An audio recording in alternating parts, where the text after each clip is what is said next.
c'est un des documents les plus remarquables de la Seconde Guerre mondiale. Le dernier testament d'Adolf Hitler. Dans son testament, il a voulu nous montrer qu'il possédait très peu de choses. Quand on l'a vu, ça nous a fait un choc. Écrit quelques heures seulement avant son suicide. C'est le vrai Hitler. Dans ce document, le dictateur le plus détesté des temps modernes décrit sa philosophie politique. C'était une diatribe à l'encontre des Juifs. Ses projets pour le futur du Troisième Reich et donne des instructions pour la répartition de ses biens. Il a laissé tout ce qu'il possédait, ainsi qu'une certaine somme d'argent, à sa sœur, son demi-frère et sa gouvernante. Pour la première fois à la télévision, voici l'histoire du testament d'Hitler. Il a toujours adoré l'argent. Il n'avait juste aucune envie de travailler pour en gagner. Comment il a été découvert et ce qu'il contenait. Ce qu'on a découvert ce jour-là nous a fait un choc à tous. Et ce qu'il révèle sur l'état d'esprit du Führer dans les derniers instants de sa vie. Pour lui, il ne faisait qu'un avec l'Allemagne. Et l'incroyable chasse au trésor qu'il a déclenchée pour retrouver les millions perdus d'Hitler, qui se poursuit encore aujourd'hui. Ceux qui détiennent les droits de sa propriété intellectuelle peuvent continuer à recevoir des revenus réguliers qui sont souvent très importants.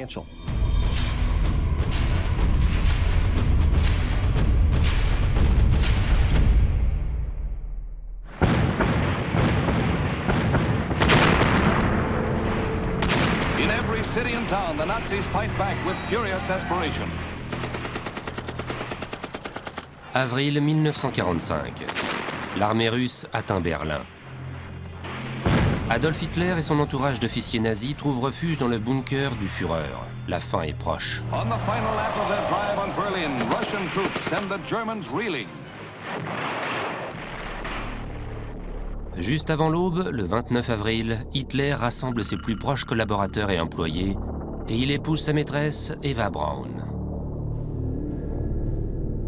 Après une coupe de champagne, il entreprend de dicter ses dernières volontés et son testament.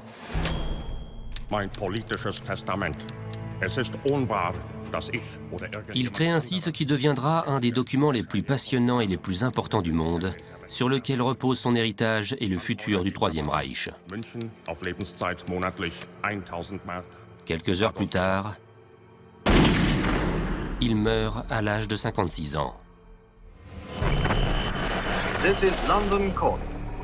The German radio has just announced that Hitler is dead.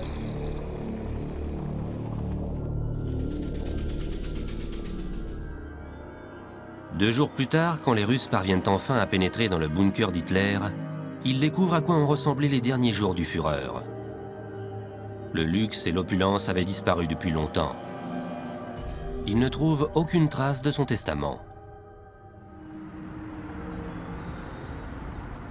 La première fois qu'Hermann Rothmann s'est rendu dans cette partie du nord de l'Allemagne, c'était il y a presque 70 ans, en tant qu'officier du service de renseignement de l'armée britannique.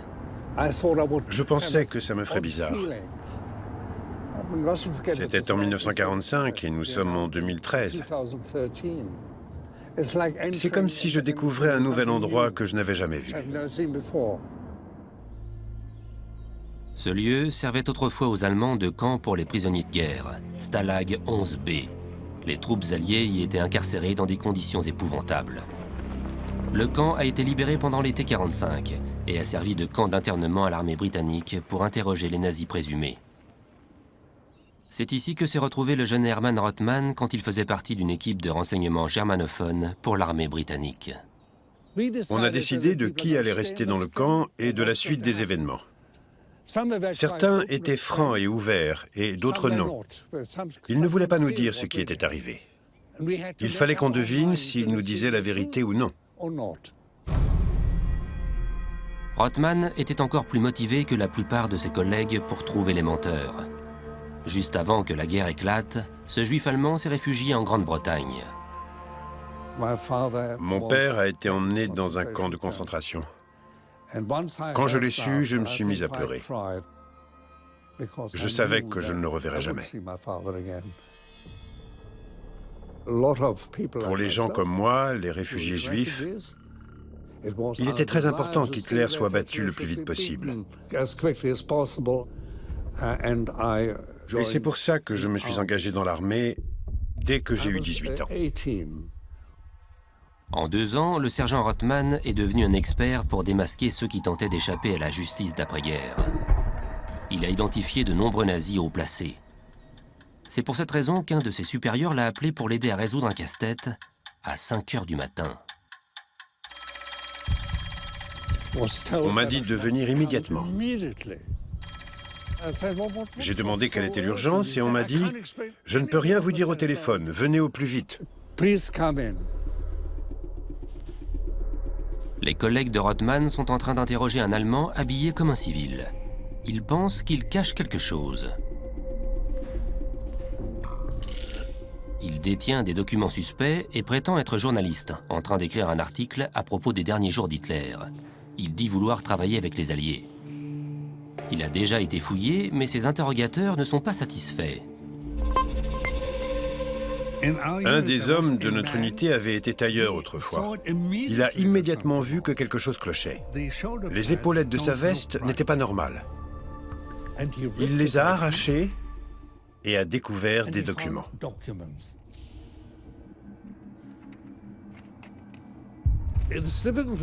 Je peux difficilement décrire la réaction qu'on a eue à ce moment-là. Ce qu'on a découvert ce jour-là a été un choc pour nous tous. Quand on a vu la signature d'Adolf Hitler, on a compris qu'on avait entre les mains un document d'une importance exceptionnelle. Rothman comprend tout de suite qu'ils tiennent un testament et qu'il pourrait bien s'agir de celui du Führer. Après avoir interrogé des nazis pendant des années, j'avais appris à connaître Hitler. J'ai reconnu dans ses mots sa manière de s'exprimer, cette façon de rester dans son rôle. Je me suis dit que le document était sûrement authentique. Le prisonnier finit par avouer qu'Hitler lui a confié son testament pour le faire sortir du bunker et le transmettre au nouveau dirigeant du Troisième Reich. Mais il avait échoué. Son vrai nom est Heinz Lorenz. Il a travaillé comme attaché de presse pour Hitler. Il est en cavale depuis plus de 2 mois. Quand le supérieur de Rothman se rend compte de ce qu'ils ont découvert, il donne un ordre ferme pour assurer leur sécurité. Mon commandant m'a ordonné de fermer les portes, les fenêtres et de tout verrouiller.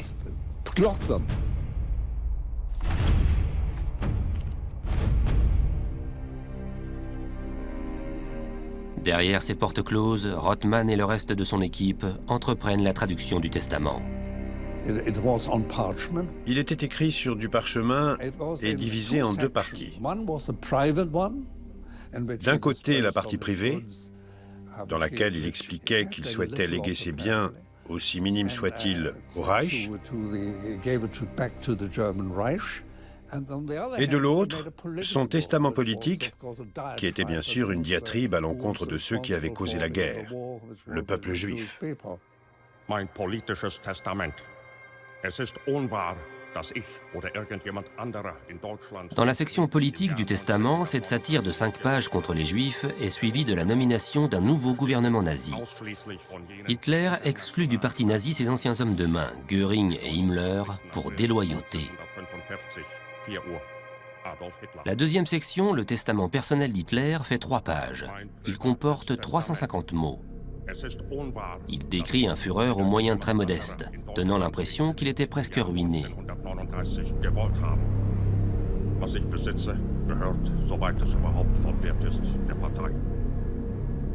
Il prétend même que sa collection personnelle d'œuvres d'art ne lui appartient pas vraiment.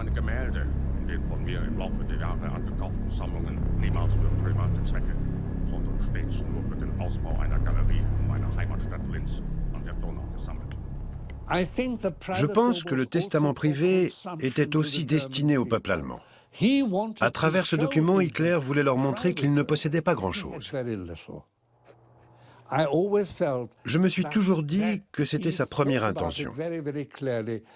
J'ai voulu montrer au peuple que je n'ai tiré aucun bénéfice de la guerre et que ma vie a toujours été dévouée à la richesse de l'Allemagne. Et c'est exactement ce que prouve ce premier testament. Mais Hitler laisse échapper un indice sur sa véritable fortune. Il demande à ce que sa nouvelle belle-mère, sa sœur Paula, ainsi que ses 2 autres demi-frères et sœurs, soient entretenus pour le reste de leur vie. Ou, selon ses mots,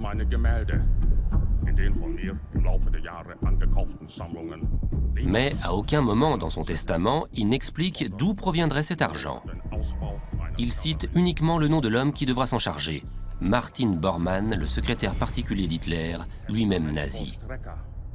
Il fait de Bormann son unique exécuteur testamentaire et lui confère une autorité légale totale, comme il l'explique, pour prendre toutes les décisions concernant ses legs. À 4 heures du matin, Hitler signe les 2 sections de son testament avec Bormann comme témoin. Quand Rothman et les autres traducteurs achèvent leur travail, ils comprennent qu'ils détiennent un document que le monde entier voudra connaître. Juillet 1945. Hitler est mort, la guerre est finie. Au nord de l'Allemagne, c'est la course pour trouver les anciennes possessions du Führer. Les Russes ont effacé toute trace de son existence dans son bunker de Berlin. Les Américains ont saisi son luxueux appartement de Munich. Les Anglais ont bombardé son manoir des Alpes bavaroises. Sa collection personnelle d'œuvres d'art a disparu et Martin Bormann, l'homme chargé de distribuer les richesses de son employeur, a été retrouvé mort dans une rue de Berlin. En 1948, un tribunal allié spécialisé dans l'éradication du nazisme déclare enfin officiellement la mort d'Hitler et demande l'émission d'un certificat de décès allemand. Il lâche également une bombe financière en déclarant que l'intégralité de ses biens immobiliers ne valent que 200 000 Deutschmark, ce qui ne représente que 15 000 livres à l'époque et vaudrait près de 630 000 € aujourd'hui. Le dossier est classé. Enfin, c'est ce que tout le monde croyait.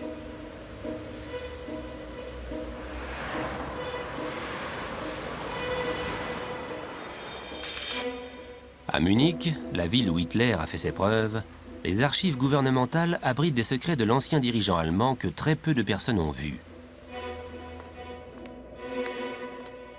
Le professeur Helen Fry, une historienne britannique, a découvert qu'on pouvait encore trouver des traces du vrai Hitler, tant qu'on sait où chercher. Comme au fond de ces boîtes en carton. Après la mort d'Hitler, nombre de ses possessions ont été retrouvées dans des résidences en Allemagne et en Autriche. Voici. Waouh. C'est son permis de port d'armes. Il était très jeune à l'époque. Il a signé sur sa photo. Et ici, on a une photo d'Hitler aux côtés de sa mère. On raconte que cette photo avait beaucoup d'importance pour lui et qu'il ne s'en séparait jamais. Clara, la mère d'Hitler, a donné naissance à 6 enfants. Seuls 2 d'entre eux ont survécu jusqu'à l'âge adulte. Adolphe et sa sœur aînée Paula. Son père, Alois, avait déjà été marié à 2 reprises. Et Hitler avait également un demi-frère et une demi-sœur plus âgés quand il est né en avril 1889.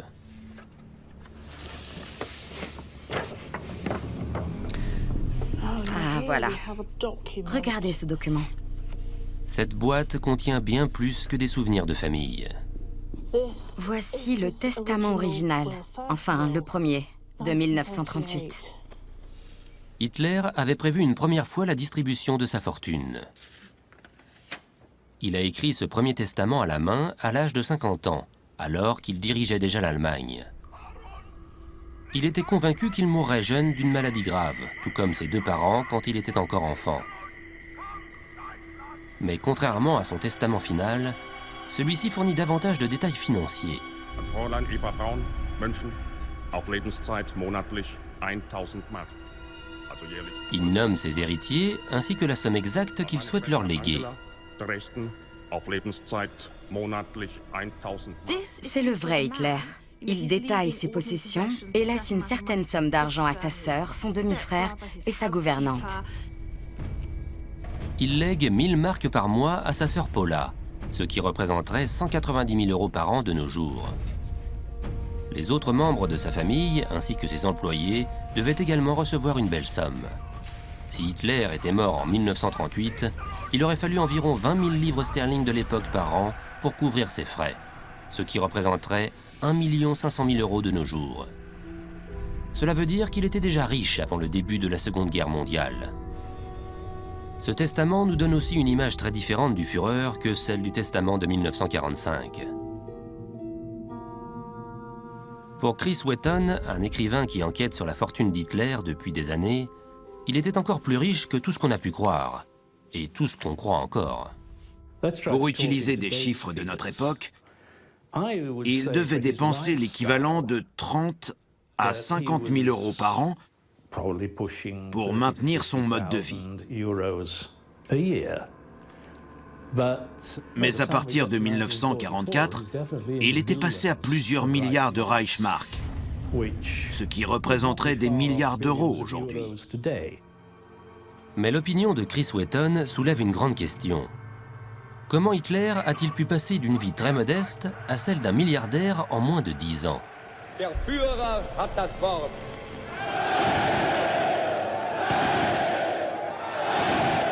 Sie soll sehen, dass das, was ich erkläre, nicht die Sprache eines Kanzlers ist. Pour y répondre, il faut d'abord remonter au premier jour du parti nazi, quand Hitler a commencé à répandre une image de pouvoir et d'influence.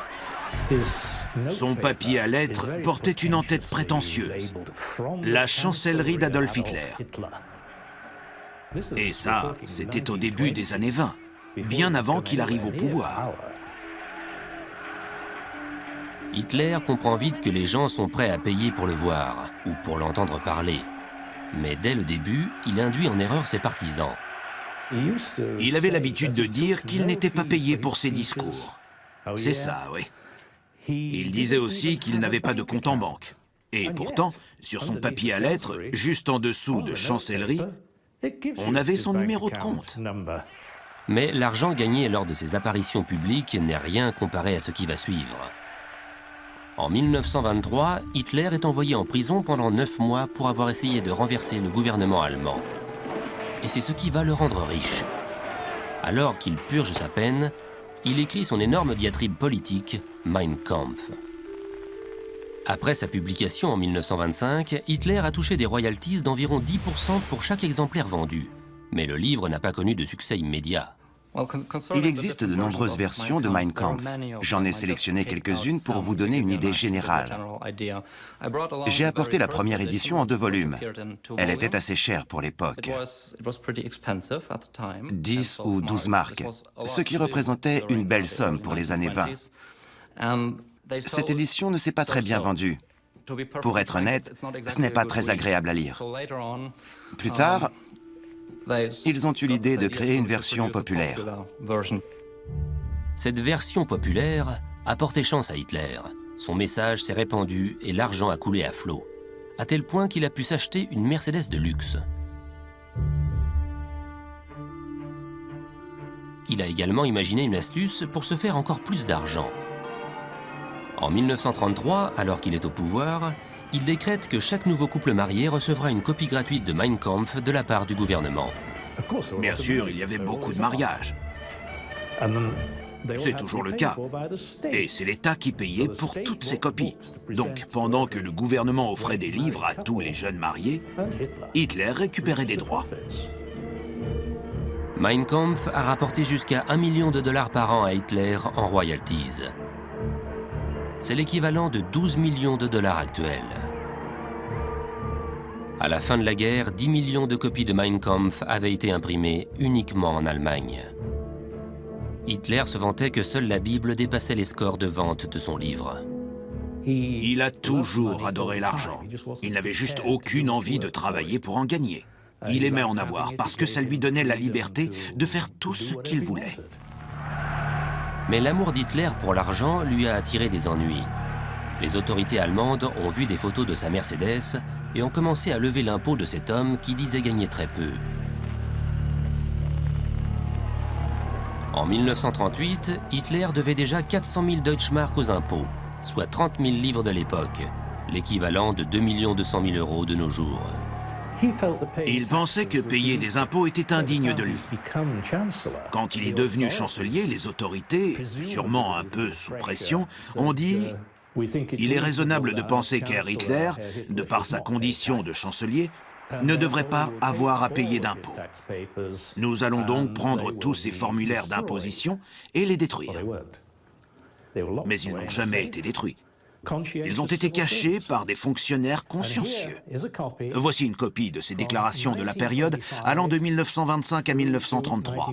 Il a barré beaucoup de choses. Regardez. Vide. Vide. L'administration fiscale a toujours voulu savoir ce qui était arrivé à l'argent issu des frais d'admission de ses apparitions publiques. Et il répondait à chaque fois « Je ne sais pas, ça ne me revient pas, je donne tout au Parti national-socialiste ». Pendant qu'Hitler bataille avec le fisc, il se demande comment utiliser sa nouvelle fortune, mais aussi comment la faire grandir. Il décide de devenir un magnat de l'immobilier et investit en secret dans plusieurs demeures luxueuses. Il achète un appartement de luxe dans le centre de Munich et investit dans une villa qu'occupe sa maîtresse, Eva Braun. Mais sa véritable demeure et son bien le plus précieux se trouvent dans un endroit bien plus attractif. Il est tombé amoureux de la région de Berchtesgaden. Au début des années 20, Hitler passe des vacances près du village alpin de Berchtesgaden, au sud de l'Allemagne, proche de la frontière de l'Autriche. Il a toujours rêvé de posséder une maison là-bas. Et il l'a fait. En 1936, Hitler achète une petite maison appelée Wahrenfeld à 40 000 Goldmark, soit moins de 2000 livres de l'époque, ce qui représenterait 150 000 € de nos jours. De nombreux documents mentionnent cette propriété proche d'Obersalzburg. Par exemple, celui-ci date de 1937.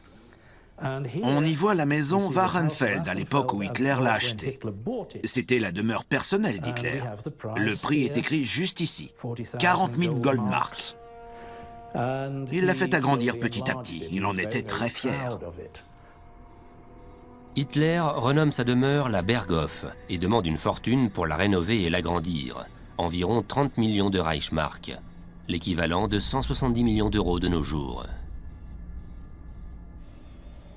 30 chambres sont créées et décorées de manière luxueuse. Tapis persans, tapisserie murale et tableaux de maîtres hollandais, italiens et allemands. Hitler redessine lui-même certaines parties de sa nouvelle maison, pas toujours avec succès.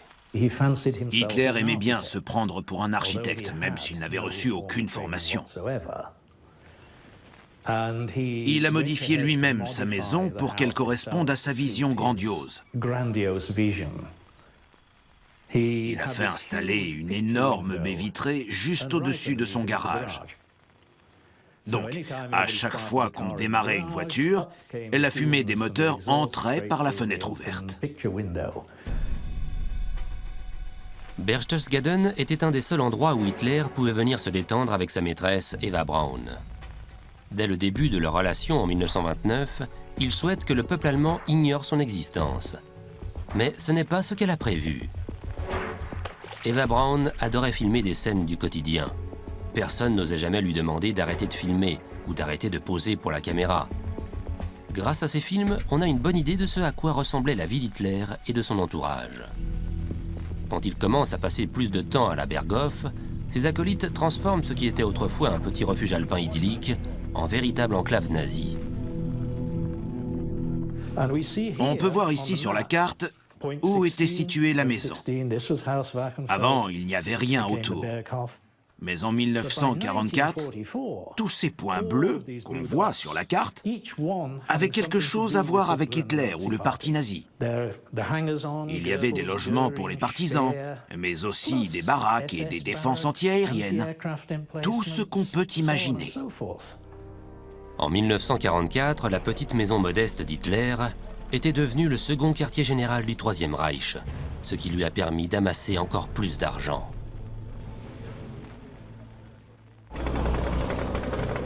Alors que la machine nazie s'abat sur l'Europe dans les années 40, le chef de l'armée allemande n'est pas entièrement concentré sur une victoire militaire. il cherche autre chose à faire avec son argent. Construire un empire artistique. Il voudrait devenir le plus grand collectionneur d'art du monde. Le Hitler qui voulait diriger le monde n'était que son image publique. Dans la vie privée, il était très différent, et peu de gens semblent le comprendre. Sa véritable passion était l'art, et il avait des opinions très tranchées sur le sujet.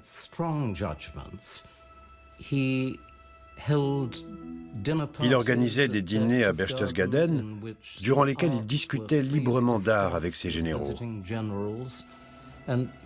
Personne ne parlait du sang versé dans les camps à moins de 80 km de là. Dachau, le village au sud de Munich, dans lequel se trouvait un des pires camps de concentration, était aussi l'endroit qu'Hitler avait choisi pour entreposer des œuvres d'art. C'était un homme schizophrène, qui vivait dans deux mondes très distincts. Godfrey Barker est expert du monde artistique d'Hitler. Hitler était un artiste. Il a laissé derrière lui près de 2300 aquarelles. La plupart représentent des bâtiments d'architecture classique. Elles sont très méticuleuses et bien exécutées, mais bien trop raides et figées. Hitler a véritablement commencé sa collection dans les années 30, dès qu'il est devenu riche. À partir de 1936, Hitler a commencé à dépenser ses fonds personnels pour former une petite collection d'œuvres d'art. À l'époque où il devient fureur, ses ambitions modestes sont loin derrière lui. Il achète des œuvres d'art à une échelle industrielle et souhaite les rassembler dans son musée personnel. Il voulait constituer le plus grand musée du monde. À la fin de la guerre, il avait rassemblé 8500 tableaux dans ce but précis. Et il s'agissait de grands tableaux pour une valeur de plusieurs centaines de millions de dollars. Et il faut multiplier ça par 3 ou 4 000 pour atteindre une estimation. Les compagnons nazis d'Hitler ont pillé l'Europe pendant toute la guerre à la recherche de ses plus grandes œuvres d'art. Mais étonnamment, leur chef ne partageait pas leur méthode. Je m'attendais à découvrir qu'il était responsable de tous ces pillages et du vol de tous les tableaux qu'il voulait garder pour lui. Mais je n'en ai trouvé aucune preuve. En revanche, j'ai la preuve qu'il les a achetés. Parfois à des prix bradés, certes, mais jamais volés. J'ai vraiment été surpris par cette découverte, mais je dois être honnête, je ne m'y attendais pas du tout. Aujourd'hui, personne ne sait combien de tableaux Hitler a vraiment payé sur les 8500 qui composaient sa collection, ou même combien valait cette collection. Mais après sa mort, quand les Alliés ont cherché ces tableaux, ils n'ont rien trouvé. Il manquait aussi les plusieurs milliers de tableaux que ces hommes avaient pillés. C'est comme s'ils avaient disparu dans la nature. Ils étaient bien cachés, juste ici, de l'autre côté de la frontière autrichienne, dans le petit village d'Altosee, à 80 km de la maison d'Hitler, à Berchtesgaden. Dans les entrailles des montagnes alentours, 65 km de tunnels ont été creusés sur 18 niveaux par des mineurs qui extrayaient du sel dans la roche calcaire. La plupart de ces cavités datent d'il y a plus de 1000 ans. Le sel a toujours été important. Il a donné à notre communauté une identité qui a entraîné des soulèvements depuis le Moyen Âge. Helmut Kals est un expert des mines d'Altosee et de la manière dont les nazis les ont utilisées pour entreposer des œuvres d'art. Cette cachette a été inspirée par une chapelle commémorative installée au cœur de la mine. Des tableaux déjà présents dans la chapelle ont été préservés pendant de nombreuses années. C'est comme ça qu'on a compris que ce serait l'endroit idéal pour y entreposer des œuvres d'art. Le bois date de 1943, mais a toujours l'air neuf. Le bois de 1943, auquel il fait référence, correspond aux étagères que les nazis ont construites pour stocker plus de 12 000 œuvres d'art. Mais quand les troupes américaines sont arrivées sur place un mois après la mort d'Hitler, l'entrée de la mine avait été ensevelie. Le commandant allemand de la région avait ordonné la destruction du site.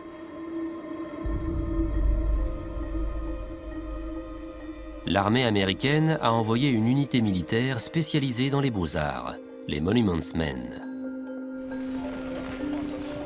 Ils ont découvert qu'aucun des trésors n'avait été détruit ou endommagé. Après avoir vidé la mine, ils ont chargé 80 camions et récupéré plus de 2 800 000 € d'œuvres d'art. Mais les véritables héros d'Althausen n'étaient autres que les mineurs, qui avaient pour habitude de défier l'autorité. Je pense que par tradition, ils ont choisi de résister à Hitler. Il y avait des bombes dans ces caisses, et les mineurs les ont sorties. Ils se sont contentés de détruire l'entrée de la mine pour préserver les œuvres d'art.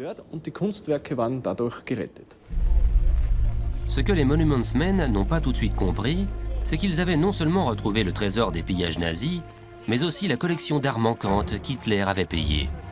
À ce moment-là, ça n'avait pas l'air important. Ils ont tout entreposé dans un seul centre de tri. Toutes les œuvres ont été mélangées et personne ne semble avoir pris la peine de les répertorier. Après, il a été décidé que si elles n'appartenaient pas à la France, et si la Russie ne les réclamait pas, alors elles seraient rendues à l'Autriche ou à l'Allemagne, ou n'importe quel autre pays d'où elles étaient originaires. Mais Hitler n'a pas uniquement investi son argent dans l'art et dans l'immobilier. Il a également conservé une grande quantité d'argent en liquide, qu'il avait caché quelque part et dont il ne parle pas dans son testament. Et certains le savaient déjà avant sa mort. Peu de gens connaissent l'existence de ce rapport qui était autrefois confidentiel. Il a été émis par le Bureau des services stratégiques américains, l'ancêtre de la CIA. On y découvre qu'en 1944, l'OSS savait déjà qu'Hitler détenait une fortune en liquide. Dans une opération secrète, au nom de code Safe Haven, des agents ont découvert des comptes en Suisse qui contenaient 45 millions de Reichsmark, dont un qui était géré par Max Amann, le chargé d'affaires d'Hitler. Ce compte contenait les royalties issues des ventes à l'étranger de Mein Kampf. Cette somme représentait 5 500 000 livres sterling à l'époque et presque 265 millions d'euros de nos jours. Amann était le propriétaire officiel de la maison d'édition nazie qui a produit Mein Kampf en série. Mais il était aussi le conseiller financier le plus proche du Führer. Il avait une personnalité difficile, mais faisait du bon travail. C'était un dirigeant intransigeant. C'est lui qui a trouvé le titre Mein Kampf et non Hitler. C'était le seul à avoir accès aux comptes. Il amenait personnellement les relevés de compte à Hitler, peu importe où il se trouvait, à chaque fois qu'il était temps de s'occuper de la comptabilité. Plusieurs témoins l'ont rapporté, mais personne d'autre n'a vu les comptes. S'il avait besoin d'argent, il utilisait Amann comme une banque. Max Amann est mort en 1957, en emportant avec lui les secrets de la fortune d'Hitler. Mais à New York, un jury comptable américain cherche encore les millions perdus d'Hitler. Ken Yorkmark a passé sa vie à suivre la trace de l'argent caché dans les comptes étrangers des nazis. Les comptes en banque d'Hitler ne sont pas très connus. Il n'y a pas beaucoup d'informations disponibles. Il avait des comptes en Suisse et en Hollande. Aujourd'hui, les banques suisses qui abritaient les comptes d'Amann font partie de l'Union de banques suisses. Mais Yorkmark pense que la piste des millions bancaires n'est peut-être pas complètement sans issue.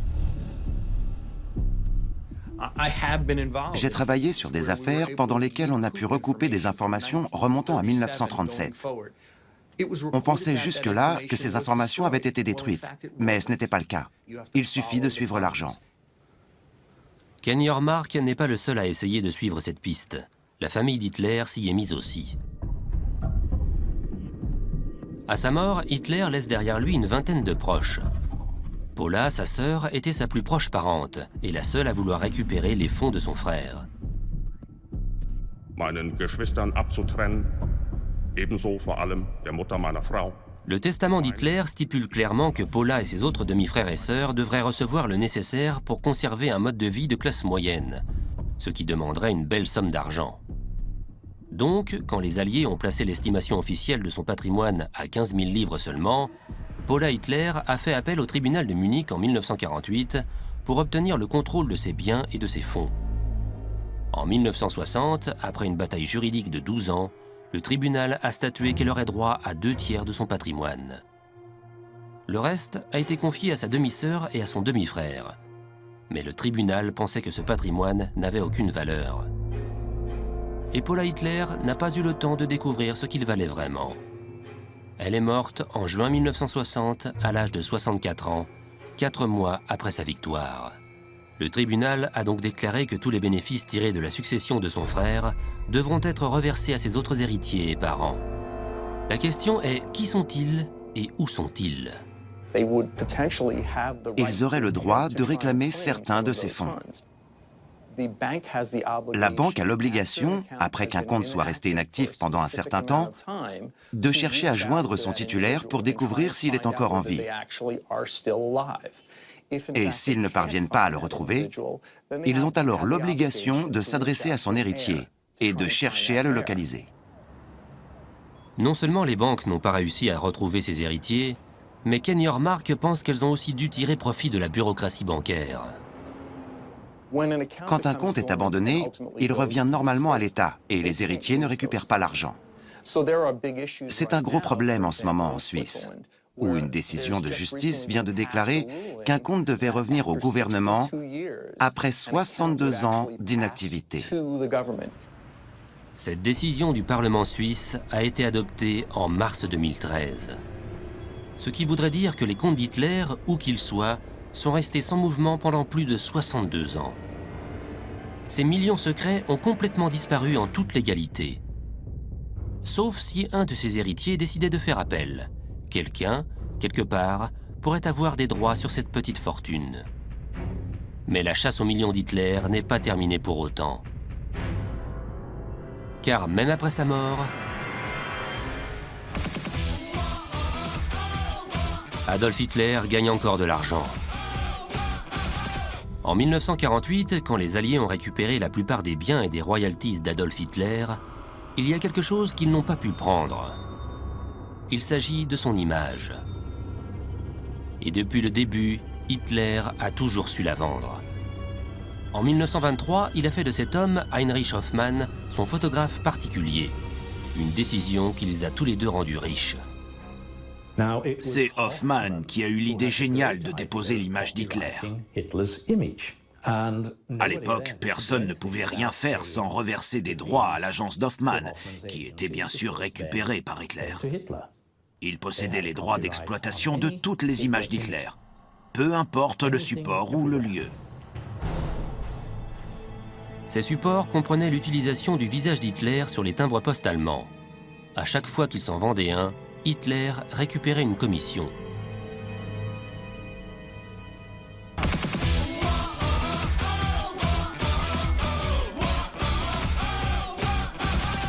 70 ans plus tard, l'image d'Hitler est encore exploitée et engrange toujours de l'argent. Ce clip vient de Thaïlande. Le groupe voulait devenir célèbre et s'est dit qu'il serait amusant de se déguiser. Mais la blague a vieilli et ils ne veulent plus que la vidéo soit diffusée. En Inde, il existait autrefois une chaîne de tailleurs Hitler. À Bangkok, un nouveau groupe de fast-food a ouvert. Quand certaines de ces Mercedes de luxe ont été vendues aux enchères, elles ont rapporté presque 6,5 millions d'euros. Il existe aujourd'hui toutes sortes de ventes aux enchères comprenant des objets qui appartenaient à Hitler ou que le Führer aurait utilisés. En janvier 2014, une copie signée de la première édition en 2 parties de Mein Kampf a été vendue à un internaute anonyme pour la somme de 51 000 euros. Et Mein Kampf sera bientôt accessible à tous. Les droits d'auteur prennent fin 70 ans après la mort de leur détenteur, ce qui veut dire que Mein Kampf va passer dans le domaine public fin 2015. Enfin, à partir du 21 janvier 2015. En 2016, on aura le droit de faire n'importe quoi avec ce texte. Mais certains n'ont pas attendu pour faire n'importe quoi. Un de mes collègues s'est rendu en Inde il n'y a pas longtemps et il a découvert cette version anglaise de Mein Kampf dans une librairie de New Delhi. Il me semble qu'il se trouvait juste à côté de la biographie de Gandhi. Et il est présenté sur la 4e de couverture comme un moyen de comprendre un des plus grands génies du mal du siècle dernier. On était stupéfaits. Tout le monde sera d'accord pour dire qu'il faisait le mal, mais pas que c'était un génie. Hitler est même devenu une attraction satirique sur Internet. Hipster Hitler est une bande dessinée américaine qui est née de manière très actuelle. On discutait sur Skype et on se disait qu'on avait toujours voulu créer une BD ensemble. L'un d'entre nous a dit quelque chose comme « un Hitler ironique » et un autre a dit « hipster Hitler ». Et on a tous trouvé que ça sonnait bien. Du coup, j'ai dit que j'allais dessiner un truc. On l'a mise en ligne et le lendemain matin, on avait eu 50 000 visites sur notre site, ce qui était vraiment bizarre. C'est là qu'on a décidé d'en faire une BD. La BD que je tiens s'appelle Rhineland. Ça parle d'Hitler qui décide de récupérer la Rhénanie. Dans la BD, il ne veut pas récupérer cette région pour des raisons territoriales, mais parce qu'on y produit du houblon, du lin et du chanvre qu'il veut utiliser pour faire de la bière et des t-shirts. C'est pour ça qu'il a l'air content. Je pense que le vrai Hitler aurait fait brûler ses livres. Ce qui est encore plus ironique dans cette histoire, c'est que les éditeurs ne payent rien pour utiliser le nom ou l'image d'Hitler. N'importe quelle autre célébrité coûterait de l'argent, parce qu'elle aurait un agent. Comme Mark Rosler, un spécialiste de la représentation des stars disparues basé dans l'Indiana, et qui s'occupe notamment de James Dean et d'autres célébrités un peu moins populaires. Cette activité lui a valu le surnom d'agent des morts. J'ai été contacté par des membres de la famille de John Dillinger ou le fils d'Al Capone. Dans le cas d'une personne décédée, ceux qui détiennent les droits de sa propriété intellectuelle peuvent continuer non seulement à protéger cette personne, mais aussi à recevoir des revenus réguliers qui sont souvent très importants. Mais la grande question est de savoir si les droits d'exploitation peuvent être appliqués à Adolf Hitler et ses héritiers encore en vie. On peut imaginer que certains des membres de sa famille peuvent encore posséder les droits d'exploitation de son nom ou de son image. Mais nous sommes tous égaux devant le droit publicitaire, qu'on soit célèbre ou non, pour des bonnes ou des mauvaises raisons. Et c'est généralement ce droit qu'un descendant ou un héritier pourrait invoquer pour protéger le nom et l'image associée à Hitler, qu'on veuille privilégier une bonne ou une mauvaise image. On ne saura probablement jamais exactement combien valait Hitler quand il est mort, ou ce que vaudrait aujourd'hui sa succession contestée si l'argent engrangé par l'exploitation de son image appartenait à quelqu'un, ou si quelqu'un décidait de le réclamer.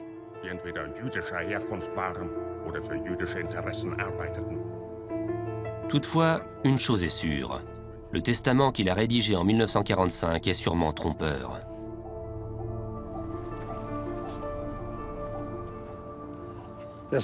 Il n'y a aucune vie autour du camp. C'est fou, non? Il n'y a pas un seul oiseau. C'est comme s'il savait ce qui s'était produit ici. Hitler savait qu'il allait se suicider. Et c'est pour ça qu'il a décidé d'écrire ce testament. Il voulait montrer que son ambition était d'aider le peuple allemand. C'était l'image qu'il voulait qu'on garde pour toujours. Et c'est pour ça qu'il a choisi d'écrire un testament très modeste. Il nous faudra sûrement des années pour connaître la vérité.